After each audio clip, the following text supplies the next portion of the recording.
Alright, good afternoon mga katropa. Yan, nag-jogging po tayo. Ngayon na lang ulit tayo nakapag-jogging mga katropa. So, ito, alas 3 ng hapon. Balik ulit tayo sa pag-exercise, jogging mga katropa. Alright, so yun. Big shout out dyan sa isa nating matikas na tropa, si Sir Jazz. Sir Jazz 1980, SR Jazz 1986, sir. Shout out sa'yo, sir. Yan.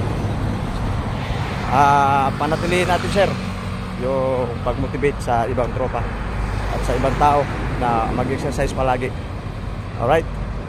Once again, big shout out to Sir SR Jazz 1986. Mabuhay ka, sir, hanggat gusto mo. Yan, kasama natin sa dati nating unit yan. Ngayon, nandiyan na siya ngayon sa magandang kinalagyan niya. Alright, thank you, sir. Ingat palagi.